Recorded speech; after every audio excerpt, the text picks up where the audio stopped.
She was the widow next door, graceful, guarded, and far too captivating for a quiet street like ours. I only meant to help her once, but the way she whispered, "You're trouble, and I like trouble," changed everything. The first time I saw her, the air had that golden, forgiving softness that only appears just before the sun dips behind the rooftops. I had just moved into this neighborhood, a quiet row of houses where the world seemed to hush after 7 in the evening. That's when I noticed her. She was standing in her front yard, watering the garden with a quiet kind of care. The hose draped over her hand, a slow arch of water landing on the soil beneath a bed of white lilies. Her hair, dark with strands of silver that caught the light, was pulled back loosely, a few wisps slipping free and brushing her cheek with the breeze. There was something almost timeless about the way she moved, unhurried, self-contained, yet carrying a weight you could sense before you even knew her name. I remember hesitating at my gate. Not wanting to stare, not wanting to intrude. But she looked up first. Her eyes, calm, steady, the kind of eyes that had seen more than their share of quiet evenings, met mine. For a second, the world seemed very small, just her garden, my uncertain steps, and that look. I raised a hand in greeting, a casual neighborly hello. She gave me a faint smile, soft at the edges but distant, like sunlight seen through a thin curtain. "Evening," she said, her voice gentle but with a low, steady resonance.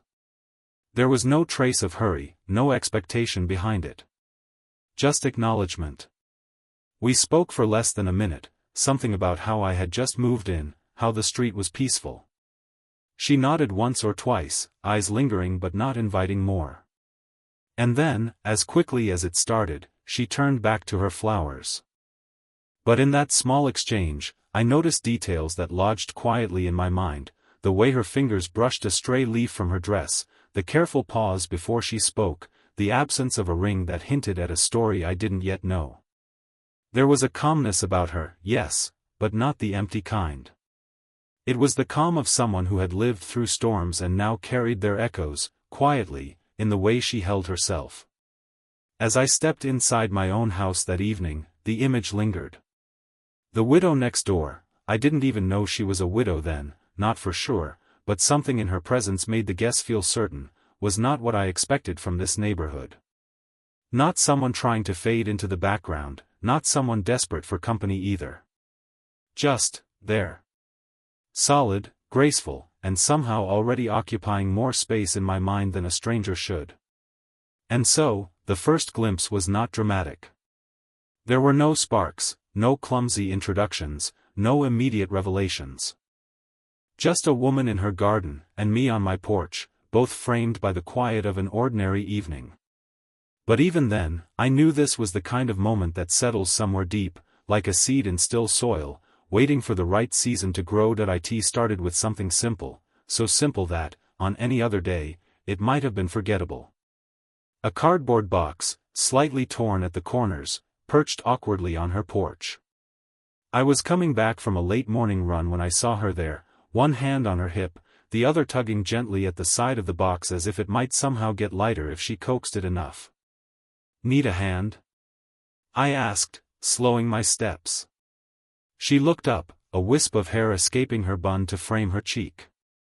Her expression softened with relief, just slightly. "Would you mind? It's not heavy, just unwieldy." I climbed the steps and bent down. As I lifted the box, old books, judging by the faint scent of paper and dust, her fingers brushed mine in the handoff. Just a second of contact, warm skin against the back of my knuckles. It was nothing, really.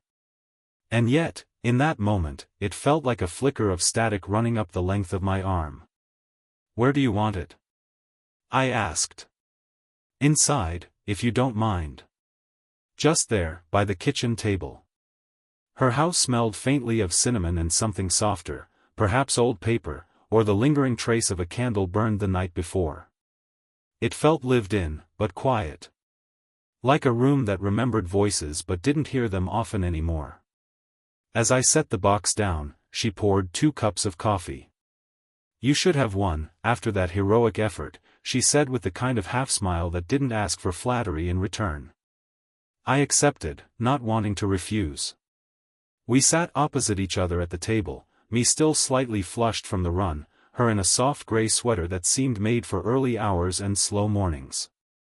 Conversation came easily at first.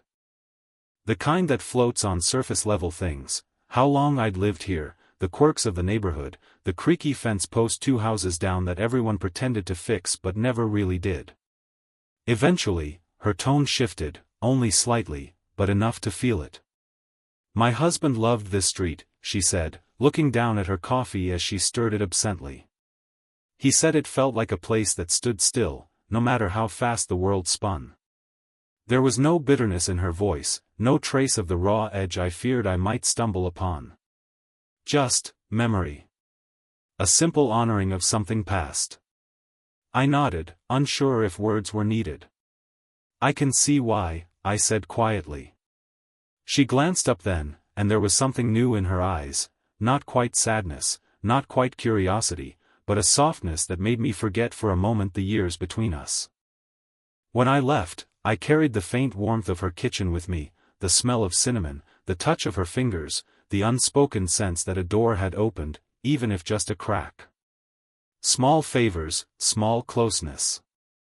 That's how it started, not with grand gestures, but with a box of books and a cup of coffee shared in a house that still held echoes of someone else. The rain that afternoon came without warning, soft at first, then steady, the kind that turns a quiet street into a blur of ripples and silver threads. I'd been walking back from the corner store, a loaf of bread under my arm, when I saw her sitting there on her porch. She wasn't reading. A closed book rested on her lap, its pages marked by a faded ribbon, but her eyes were far away, fixed somewhere between the wet street and the horizon that didn't really exist in the drizzle. I hesitated at my own gate. I could have gone inside, left her to her solitude. But something about the way her fingers traced the edge of the book, slow, absent, like she was touching a memory, made me pause. "Rain caught you too?" I asked, lifting the small paper bag in my hand as if it were proof of my errand. She turned slightly, the corner of her mouth lifting, not quite a smile, more an acknowledgement that I existed. "Seems to have caught everyone," she said. The porch had space, and the rain had a rhythm that felt like it deserved company. I stepped closer. "Mind if I sit?" She shook her head, motioning to the chair beside her. "Only if you brought enough bread for 2. I laughed, settling in. The air was cool, damp, carrying the smell of wet earth and the faint perfume of her garden now drenched in rain. For a while, we said nothing. Just sat there, knees nearly touching, watching the raindrops race down the iron railing. After a long silence, she spoke, not with drama, but with that quiet honesty I was beginning to recognize in her. "You ever notice how quiet it gets when it rains? Like the world pauses, just to listen?" I nodded. "Sometimes that's what makes it feel less lonely. The pause." She tilted her head slightly, eyes narrowing in a way that wasn't unkind, just curious. "Lonely," she echoed, as though tasting the word. It hung there between us for a while, that word.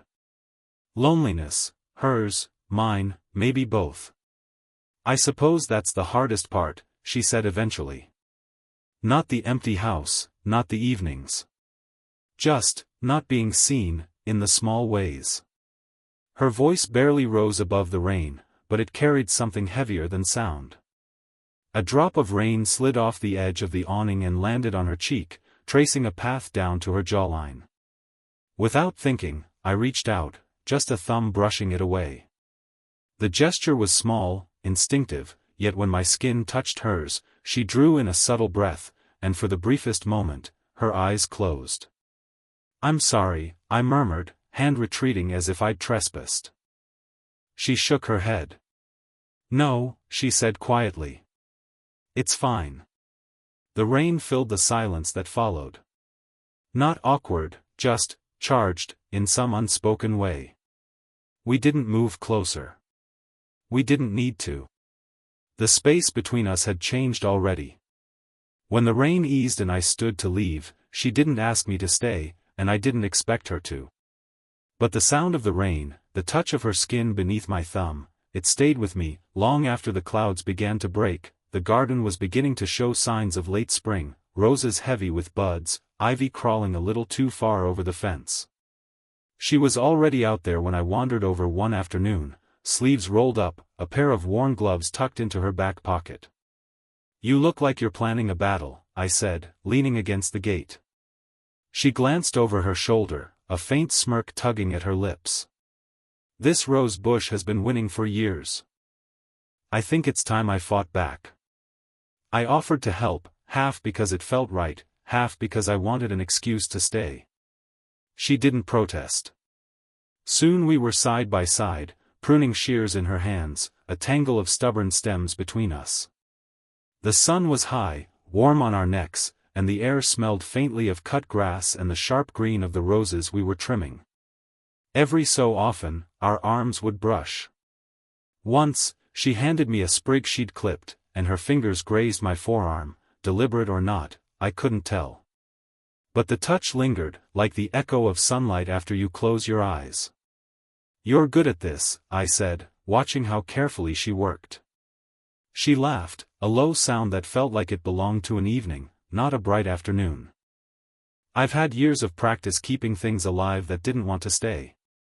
I caught the flicker in her expression, the way her gaze drifted for a moment, toward the empty chair on the porch, toward the memory that still lived in the corners of her house. But just as quickly, it passed. At some point, we ended up closer than before. Not close enough to startle, but enough that I could catch the scent of her hair when the breeze shifted, something soft, familiar, like rain on old wood. She straightened, wiping her hands on a cloth, and looked at me with that same half-smile that always felt like it hid a second meaning. "You know," she said, voice low enough that it barely carried past the hedge, "your trouble." I blinked, unsure if I'd heard right. "Trouble?" Her eyes narrowed slightly, playful but not unkind. "Emicham. And I like trouble." It wasn't what she said so much as how she said it. Quiet, unhurried, a whisper threaded with something both teasing and true. The word settled somewhere in my chest, leaving a warmth that had little to do with the sun. I could have laughed it off, made a joke about being the neighborhood's least dangerous troublemaker. Instead, I found myself simply standing there, caught between the prickle of the roses and the quiet hum beneath her words. When we finally put away the tools, she brushed past me on her way inside. Her fingers trailed against my arm, light, deliberate, like punctuation to what she'd just said. I stood there for a moment after she disappeared into the house, hands empty, the garden suddenly feeling far too still. She had called me trouble. And for the first time, I wondered if she meant it as a warning, or an invitation. It was one of those evenings where the world seemed to hush itself, no cars passing, no chatter spilling from open windows, just the muted hum of crickets and the warm glow of a single lamp in her living room. She had invited me in after I helped carry a few grocery bags to her door. It was late, but neither of us seemed ready for the night to end. Her living room was soft with light, the kind that turns shadows into something gentle rather than sharp. She sat at one end of the couch, a knitted throw draped over her lap, while I settled a few feet away, unsure if I should close the space or respect it. Between us, the quiet stretched, not uncomfortable, but filled with something unsaid. She was the one who broke it. "You ever feel like you've been standing in the same place for too long?" she asked, eyes fixed on the steam curling up from her tea. I glanced at her, studying the way the lamplight caught the curve of her cheek, the faint lines that deepened when she spoke of something real. "Sometimes," I admitted. "Moving doesn't always mean forward, though. Sometimes it's just drifting." She gave a small, wry smile.